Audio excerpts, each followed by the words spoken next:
കാലിക്കറ്റിൽ ഇപ്പോൾ വൈറലായിട്ടുള്ളൊരു ചിക്കൻ ഉണ്ട്. അങ്ങനെ ഒരു സ്പോട്ടിലാണ് നമ്മളിപ്പോൾ ഉള്ളത്. വാ നമ്മൊന്ന് പോയി നോക്കാം. ഇപ്പോൾ ടൈം 4 മണി ആയിട്ടുള്ളൂ കേട്ടോ. 4 മണിക്ക് തന്നെ അത്രയും തിരക്കാണ്. ഉള്ളിലൊക്കെ ഫുള്ളാണ് കേട്ടോ. തൽക്കാലം പുറത്തിരിക്കേണ്ടി വരും. ദുബായിലും ഖത്തറിലും ഒക്കെ വൈറലായ ഇഫ ചിക്കൻ ഇപ്പോൾ നമ്മളെ കോഴിക്കോട് എത്തിയിരിക്കുകയാണ് കേട്ടോ. ഒരു മണിക്കൂറിൻ്റെ അടുത്ത് വെയിറ്റ് ചെയ്ത് അങ്ങനെ സംഭവം വന്ന് നമ്മളൊരു ഹാഫാണ് ഓർഡർ ചെയ്തത് കേട്ടോ. ഈ പൊറോട്ട ഇതിൻ്റെ കൂടെ വരുന്നതാണ്. അങ്ങനെ ഒരു പീസ് എടുത്ത് അങ്ങ് കഴിച്ചു നോക്കിട്ടോ. ഒരു രക്ഷയില്ല കേട്ടോ. മസ്റ്റായിട്ടും ട്രൈ ചെയ്യേണ്ട ഒരു ഐറ്റം തന്നെ. ചിക്കനൊക്കെ നല്ല ജ്യൂസിയാണ്. അതിൻ്റെ കൂടെ ഈ ക്രീമി മസാലയും കൂടെ അങ്ങോട്ട് കൂട്ടി കഴിക്കുമ്പോണ്ടല്ലോ ഒരു രക്ഷയില്ല. അപ്പോൾ ഇതെവിടെ ലൊക്കേഷൻ മനസ്സിലായോ? നമ്മൾ പന്നിയങ്കരമുള്ള വേഗൻ മാർട്ടിൻ്റെ തൊട്ടടുത്താണ് കേട്ടോ.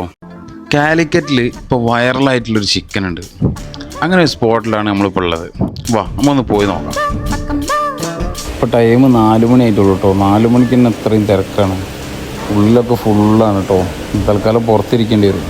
ദുബായിലും ഖത്തറിലും ഒക്കെ വൈറലായ ഇഫ ചിക്കൻ ഇപ്പോൾ നമ്മളെ കോഴിക്കോട് എത്തിയിരിക്കുകയാണ് കേട്ടോ. ഒരു മണിക്കൂറിൻ്റെ അടുത്ത് വെയിറ്റ് ചെയ്ത് അങ്ങനെ സംഭവം വന്ന് നമ്മളൊരു ഹാഫാണ് ഓർഡർ ചെയ്തത് കേട്ടോ. ഈ പൊറോട്ട ഇതിൻ്റെ കൂടെ വരുന്നതാണ്. അങ്ങനെ ഒരു പീസ് എടുത്ത് അങ്ങ് കഴിച്ചു നോക്കിട്ടോ. ഒരു രക്ഷയില്ല കേട്ടോ. മസ്റ്റായിട്ടും ട്രൈ ചെയ്യേണ്ട ഒരു ഐറ്റം തന്നെ. ചിക്കനൊക്കെ നല്ല ജ്യൂസിയാണ്. അതിൻ്റെ കൂടെ ഈ ക്രീമി മസാലയും കൂടെ അങ്ങോട്ട് കൂട്ടി കഴിക്കുമ്പോണ്ടല്ലോ ഒരു രക്ഷയില്ല. അപ്പോൾ ഇതെവിടെ ലൊക്കേഷൻ മനസ്സിലായോ? നമ്മൾ പന്നിയങ്കരമുള്ള വേഗൻ മാർട്ടിൻ്റെ തൊട്ടടുത്താണ് കേട്ടോ.